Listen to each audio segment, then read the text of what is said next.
Среќени се само оние градови кои успееле да ги пребродат сите неволји на времињата, подготвени секогаш да започнат нов живот. При тоа, основниот фактор за надживување на сите тие промени е човекот, односно жителите на самиот град.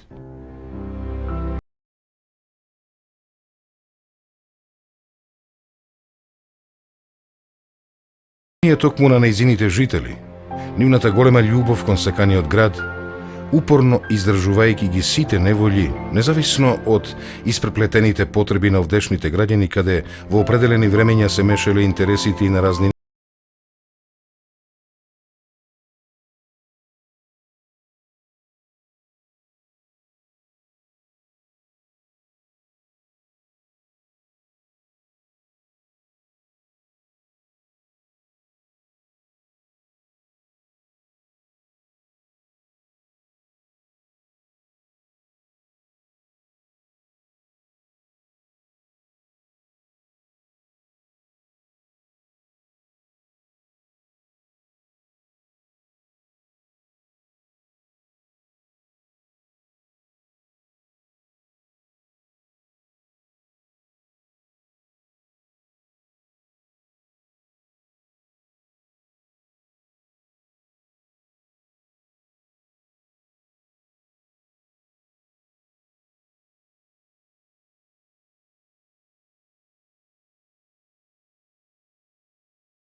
Пелагонија, Бутела и слично, представувала воено-стратешката положба на градот. Низ него поминале многу војски на средновековните европски балкански држави, но и ордите на азијатските ваварски освојувачи до најновите светски и други војни. Сите тие настани имале влијание на демографската структура на градот. Зашто овде, на крстопатот, каде се судирале интересите на Ориентот и Западот, секој победител сакал да остави и свој човечки потенцијал како основен услов за подолго владење. Во околината на новиот град Битола имало остатоци и од постарите цивилизацијски времиња. Само неполни 2 километра на југ, скоро 1000 години обстојувал античкиот град Хераклеја Линкестис, основана од големиот древномакедонски крал Филип II, таткото на уште пославниот Александар Македонски. Подоцна, Тука се доселуваат и некои од словенските племиња.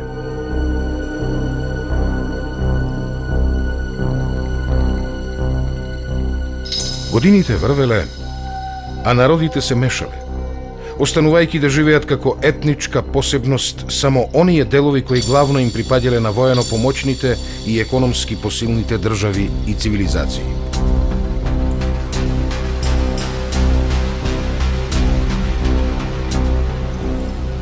За сите овие изминати времиња и историски настани, археологијата и другите научни дисциплини оставиле некакви материјални траги и белези. Единствено, нема статистички податоци за бројната положба на националниот состав на луѓето, пред се од објективни причини. Останува да им веруваме на паралелните согледувања и народните помнења, кои не секогаш се сигурни.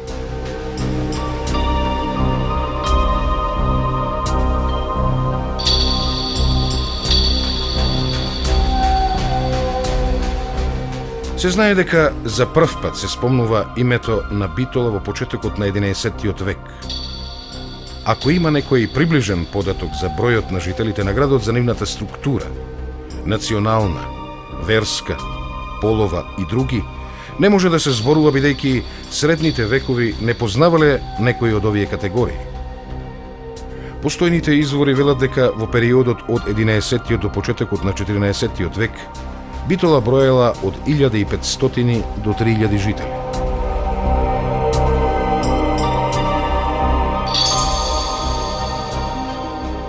Само за време на владењето на римјаните, градот имал повеќе жители.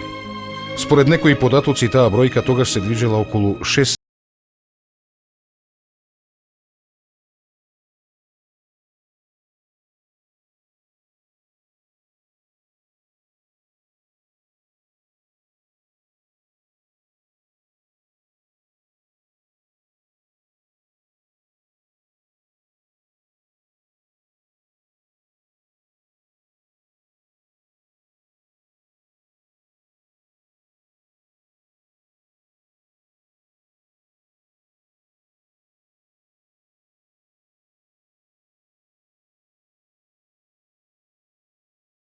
Како растела економската моќ на градот, тој број бележи нагорен од, што ќе го видиме во подоцнежните показатели.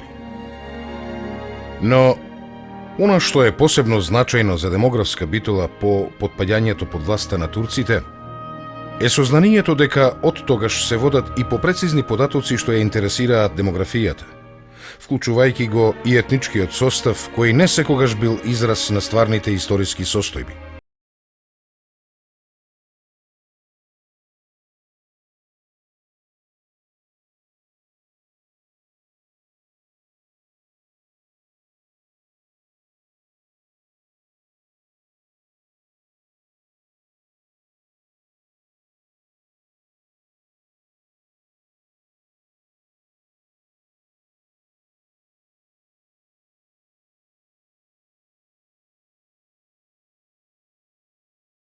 Година Битола имала 480 семејства со 2345 жители, од кои 1475 биле муслимани и 870 христијани.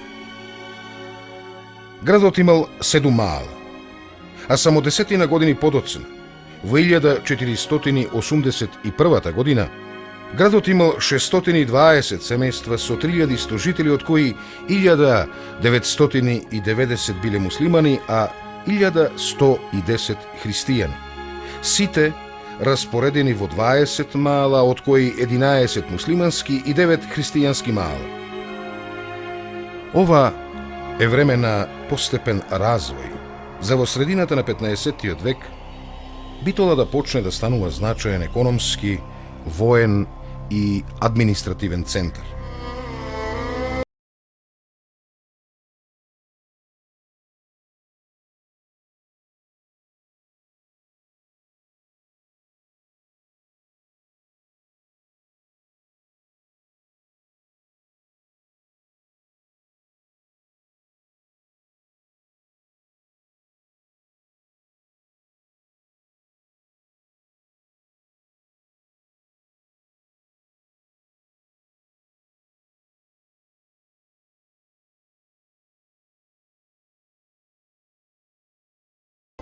Покрај занаетчиски производи и изработки на цена биле овдешните земјоделски производи, посебно сусамот, тутунот, памукот, свилената буба и други.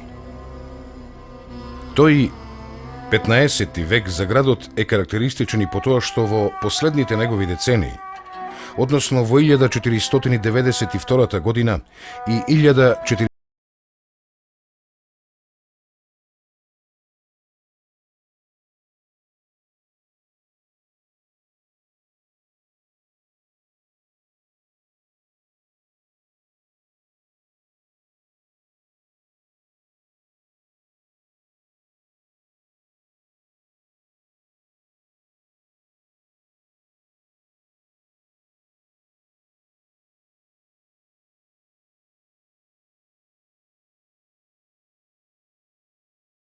можеле да се сретнат и ерменци, египјани,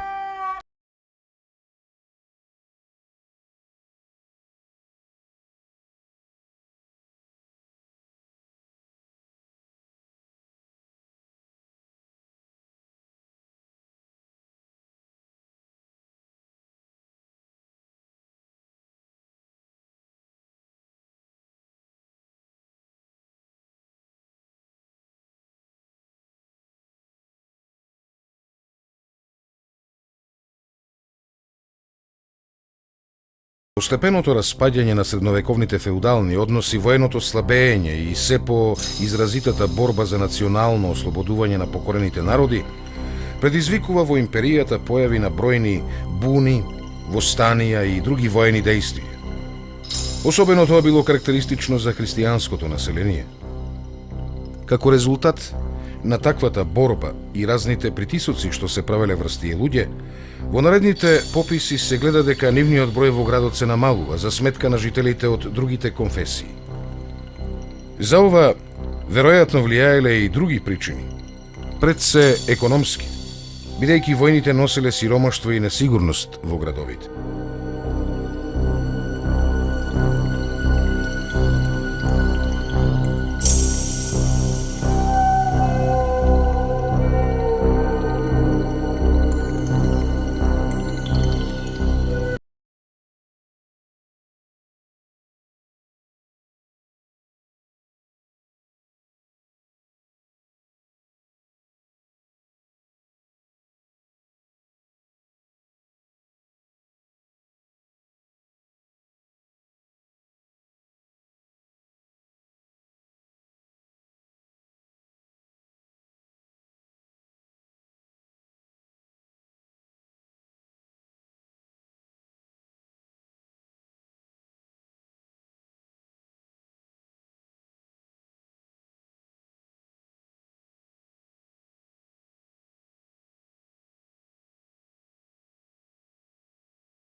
Во овој век, во градот, по палењето на влашката градска населба, познатиот албански град Москополе, се населиле поголем број на влашки семејства, но и други етникуми.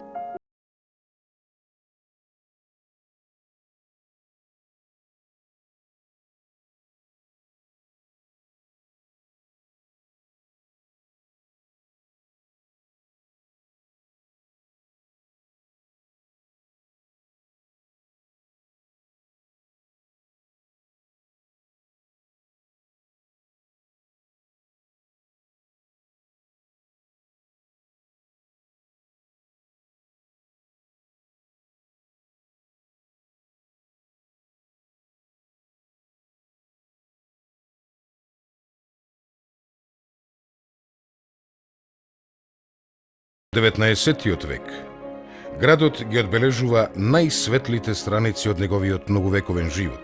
Цветела златната ера на битолското занаетчиство и трговија, во чаршијата со над 2000 дуќани, со околу 140 видови занаети и професии, 70 есновски организации, многобројни мајстори.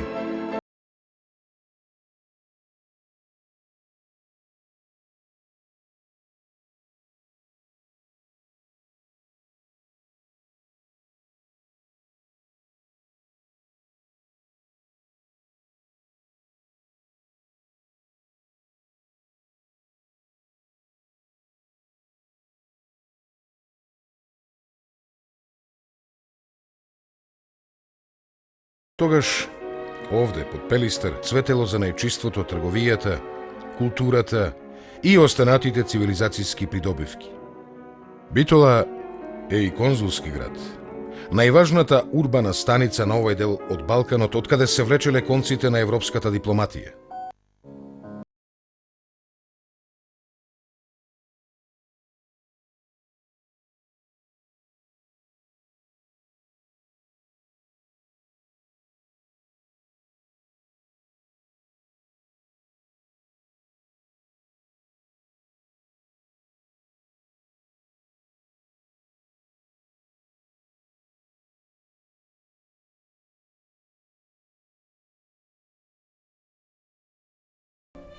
За еден град со близу 80.000 жители каква што била Битола, вклучувајќи ги неколкуте десетини илјади војска во прочените битолски касарни, требало многу храна, облека, за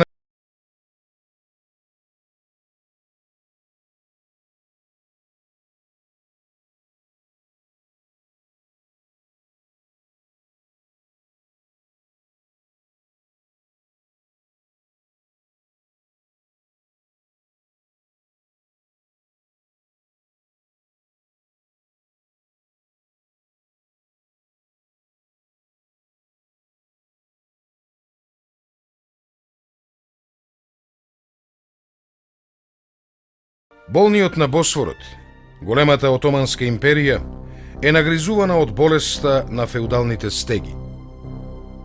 Под притисокот на европските и другите колонијални империи, започнала да се крои и прекројува картата и на овој дел од Балканот. Битола и пошироко Македонија се нашле на најистурената ветрометина на сите континентални и балкански делби и поделби во почетокот на 20 век.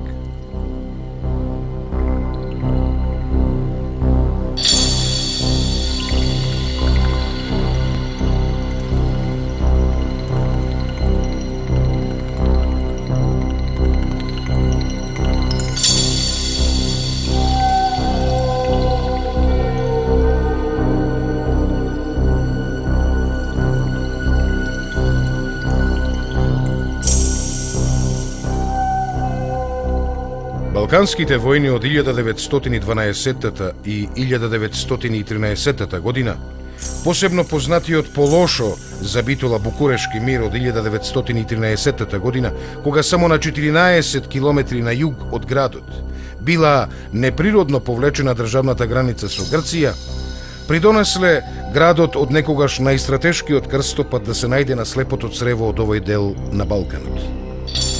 Дополнителен удар покрај воените разурнувања и страдања во Балканските војни и задава и Првата светска војна, кога овде се водеше еден од најкрвавите тогашни фронтови, чии големи бомбардирања, збегови, материјални и човечки загуби не го поштедија градот.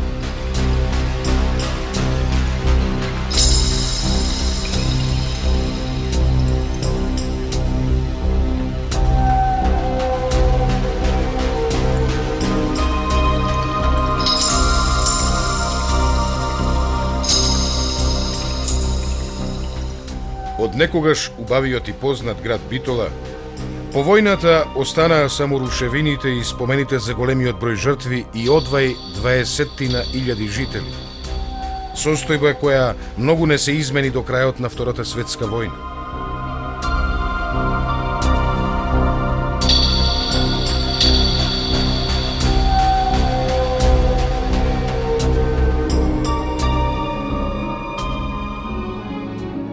Повторната младост за Битола започнува по оваа војна. Односно, во втората половина на минатиот век и со одредени осцилации градот стигна скоро до онаа бројка на жители што е имал на крајот на 19-тиот век, некаде околу 80.000 жители. Според демографските показатели, од пописот во 1994 година, градот имал 74.464 жители, во кои 91% се македонци, 4,2 албанци, 1,7 турци, 1,2 роми, 0,9 власи и други.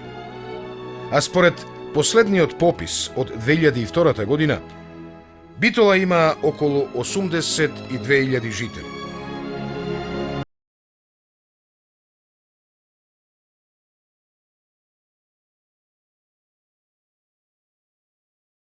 Денеска Битола е просперитетен град со развиена инфраструктура, со голем број новоградби, градски и приградски населби. Неговите стопански потенцијали се големи, особено во земјоделството, индустријата, градежништвото, сообраќајот, туризмот и другите стопански гранки. Тој е универзитетски град со голем број образовни институции, неколку факултети, повеќе организации од областа на културата, здравството, банкарството, информирањето и друго. Тоа е модерна, урбана средина, секогаш и за секого